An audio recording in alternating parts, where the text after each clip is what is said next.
নমস্কার। সকালবেলা ঘুম থেকে উঠে ফ্রেশ হয়ে খেয়ে নিলাম হচ্ছে চা আর মুড়ি ঝুড়ি ভাজা। তারপর বাড়িতে এসেছিল একটা পার্সেল, আর তার ভেতরে ছিল এরকম ফুটফুটি, তাকে ফাটিয়ে নিলাম। এটা ফাটাতে আশা করি সবাইয়েরই ভালো লাগে। তো এরপরে চলে গেলাম হচ্ছে দুধ আনতে।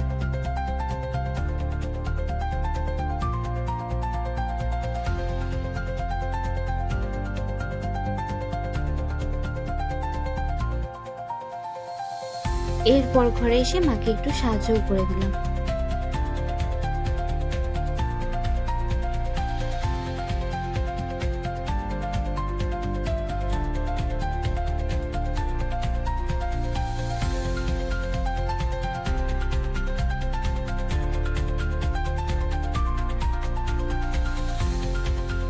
ঢেঁড়স সারে কাটার পর সোফাটাকেও একটু গুছিয়ে নিলাম।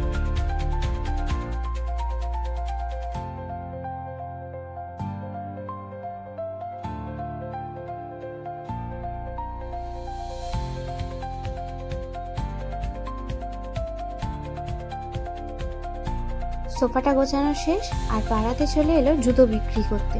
এই কাকুরটা প্রায়ই আসে, আর এই কাকুরটার থেকেই আমাদের জুতো কেনা হয়।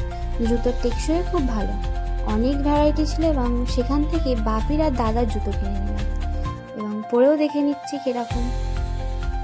একটা গজা খেয়ে লেগে পড়লাম কাজে। আজকে হচ্ছে রবিবার, তো একটু ত্বকচর্চা করা যেতেই পারে।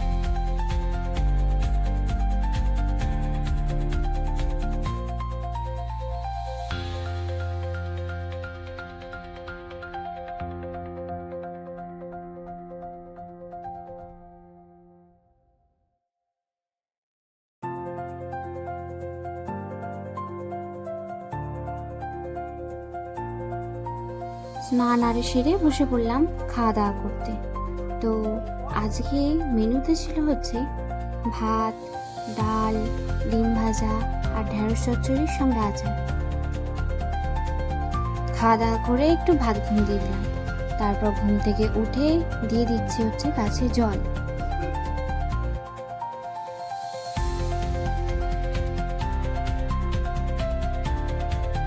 আর হ্যাঁ, মারে গিয়েছিল হচ্ছে দিদির বাড়ি। তো আসার পথে বিরিয়ানি কিনে এনেছিল, আর দিদির সঙ্গে পাঠিয়ে দিয়েছিল রসমালাই, পপকর্ন আর এই চাটনিটা ছিল অসাধারণ খেতে। কি খাচ্ছি বল? সরকার দিদির 3K সাবস্ক্রাইবারের জন্য পপকর্ন আর চাটনি খাওয়াচ্ছি। চাটনিটা কিন্তু দারুণ। কে ঘরে বানানো? না, দোকানে। খুবই সুস্বাদু খেতে। এখন খাচ্ছি। আইয়া। আর কিছু বল, আরো বেশি বেশি করে সাবস্ক্রাইব করতে। ভালো সাবস্ক্রাইব করো, দিদির ফলোয়ার ব্যাক থাকো, তাহলে কেক নিয়ে মানে সেলিব্রেশন হবে। আর কিছু? কেক খেতে পারবে। আর কিছু না। ভালো সসটাকে তার কোনো মান মর্যাদা কিছুই রাখবে না। ভালো মেয়েটাকে খই করেছে, নাড়ু করেছে। তাই বন্ধ করো বন্ধ। আজকের ভিডিওটা এতটাই, আশা করি ভালো লাগবে। ভালো লাগলে অবশ্যই একটা লাইক করে দেবেন। দেখা হবে পরে কোনো একটা ভিডিওতে। টাটা।